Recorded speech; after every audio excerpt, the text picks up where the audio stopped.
В мае 1809 года австрийцы разгромили армию Наполеона в кровопролитной битве при Асперне. Его враги воспрянули духом. После многих лет военного господства Франции казалось, что наконец-то наступил перелом. 3 недели спустя папа Пий VII отлучил Наполеона от церкви за аннексию папских земель. Еще один пропагандистский переворот для его врагов. Но после победы Австрия колебалась, не зная, искать ли мира или продолжать войну. В ответ Наполеон проявил ураганную активность. Он вызвал подкрепление, чтобы присоединиться к нему под Веной. Итальянскую армию под командованием его пасынка Эжена де Багарне и 11-й корпус под командованием маршала Мармона, которые вместе вытеснили австрийскую армию эрцгерцога Иоганна из Северной Италии, а также саксонский 9-й корпус маршала Бернадотта. Армия Наполеона выросла с 90 тысяч до 164 тысяч человек и 544 орудий. Противостоящая армия Карла насчитывала 128 тысяч человек и 414 орудий. Через 6 недель после того, как первая попытка закончилась поражением, Наполеон приказал своей армии еще раз пересечь реку. На этот раз его инженеры построили прочные мосты через Дунай, чтобы не повторилась катастрофа Асперна. «Для французской армии, — заявил Наполеон, — Дунай больше не существует». Было подготовлено все для крупнейшего сражения в европейской истории. Мы рады сообщить, что теперь доступно спонсорство на канале «Эпичная история». Теперь каждый может поддержать нашу работу и помочь сделать видео более регулярными. Ваши имена будут увековечены в титрах наших видеороликов. Также у вас появится уникальный значок около никнейма в комментариях под видео. Мы будем искренне благодарны за вашу поддержку эпичной истории. Вместе мы делаем этот мир лучше.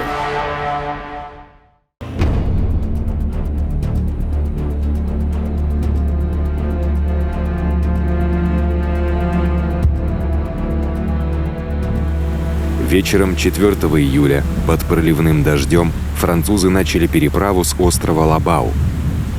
Не в сторону опустошенных деревень Асперна и Эслинга, а на восток, в направлении Гросс-Энцерсдорфа, вскоре охваченного огнем французских снарядов.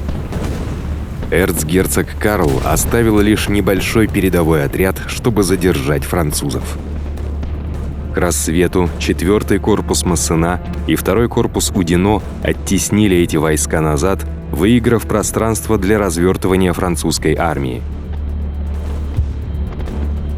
В час дня Наполеон был готов начать наступление через 10 километров плоских кукурузных полей к главной австрийской позиции – уступ, известный как Ваграм, в 100 метрах за ручьем Русбах. В то время как легкая кавалерия генерала Лассаля и 4-й корпус Массена развернулись слева для охраны фланга, 2-й корпус Удино и 3-й корпус Даву продвинулись к Ваграму.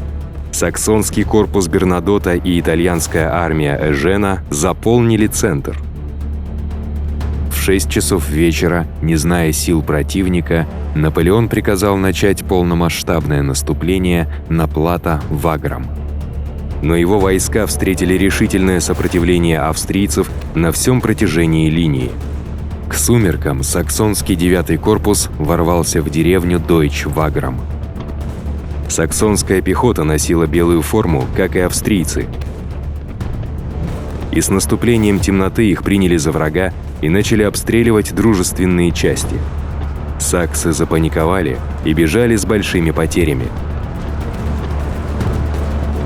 Попытка Наполеона совершить быстрый прорыв провалилась. В ту ночь обе армии спали под открытым небом, а Карл и Наполеон планировали свои дальнейшие действия.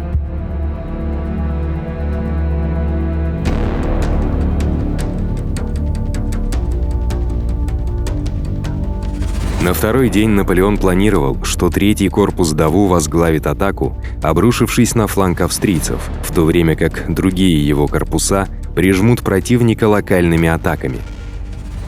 Но к ярости императора он узнал, что за ночь, без приказа, маршал Бернадотт вывел своих потрепанных саксонцев из Адеркла, которую теперь заняли австрийцы. Адеркла была важнейшим опорным пунктом в центре поля боя. Наполеон отдал приказ о его немедленном захвате, но атака французов и саксонцев провалилась, понеся тяжелые потери. У австрийцев были свои проблемы. Эрцгерцог Карл, понимая, что столкнулся с превосходящим противником, решил, что единственный шанс на победу – всеохватывающая атака на рассвете. Он рассчитывал, что его брат, эрцгерцог Иоганн, прибудет к нему с 13 тысячами подкреплений, чтобы вовремя поддержать атаку слева. Но к рассвету его все еще не было видно.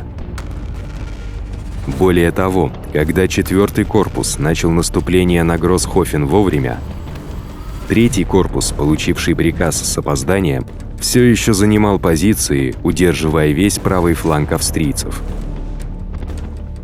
Карлу пришлось приказать 4-му корпусу отменить атаку без поддержки, пока другие корпуса не будут готовы.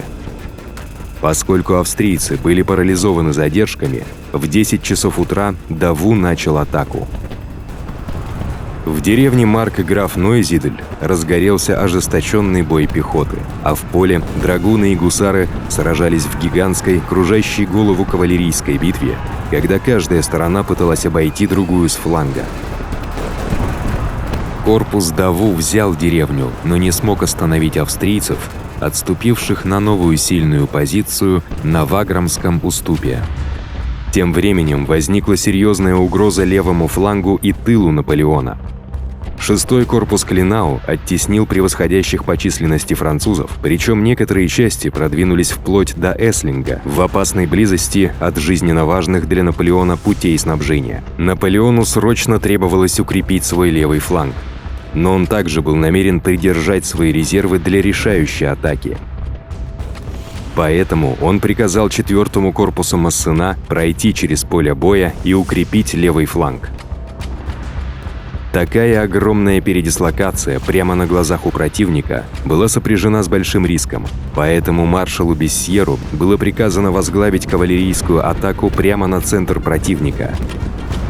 Потери были высоки. Даже у маршала Бессьера под ним погибла лошадь к ужасу его людей. Но враг был отвлечен, а 4-й корпус завершил передислокацию и заставил корпус Клинау отступить.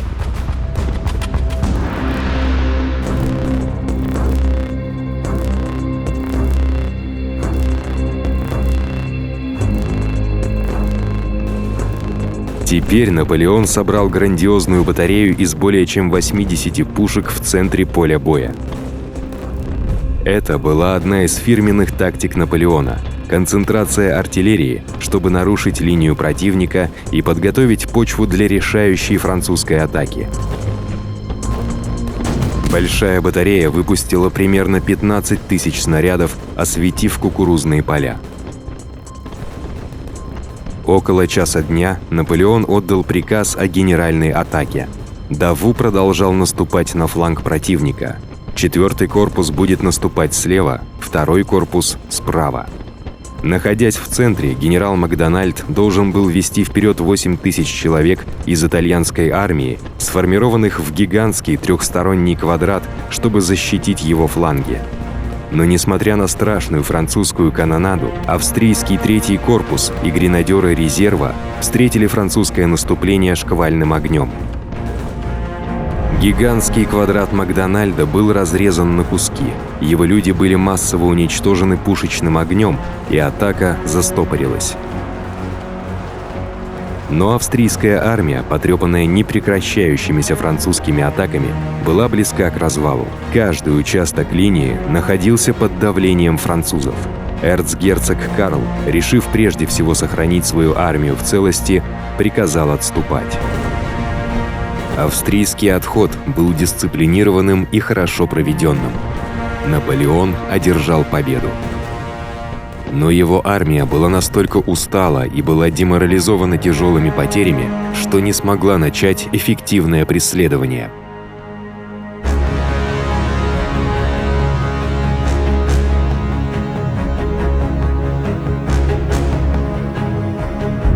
Битва при Ваграме была жестокой схваткой, самым крупным и кровопролитным сражением в истории Европы. Французская победа досталась беспрецедентной ценой. По оценкам, потери составили 37,5 тысяч французов против 41,5 тысячи австрийцев.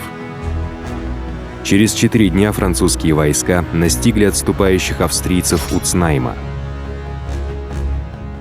По мере эскалации боевых действий Карл понял, что не сможет противостоять французам во второй раз, и попросил о прекращении огня.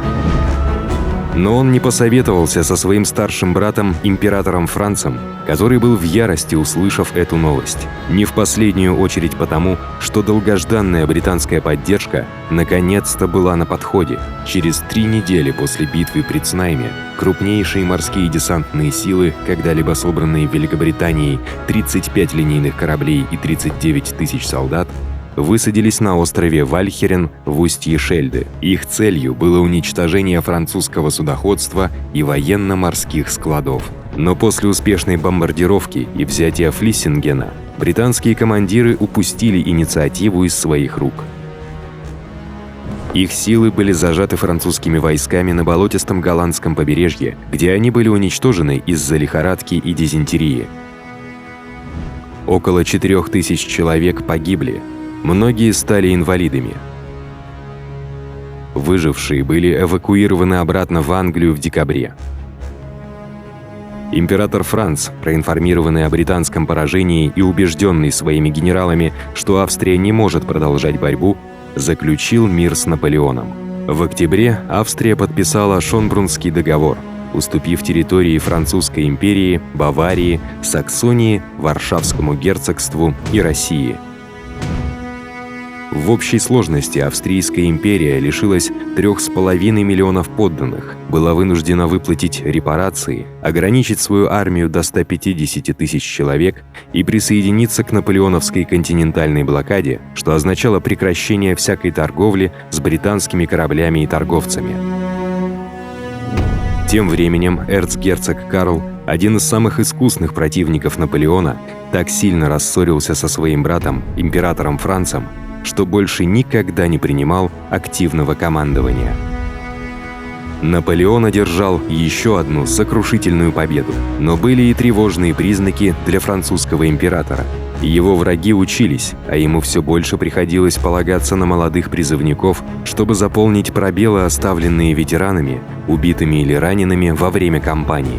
Мало кто мог предположить в 1809 году, что Наполеон только что провел свою последнюю победоносную кампанию. Спасибо за просмотр. У нас появилась группа ВКонтакте, Твиттер и Телеграм-канал. Ссылки будут в описании. Подписывайтесь, там мы будем выкладывать интересные материалы по истории, а также сообщать о выходе новых роликов.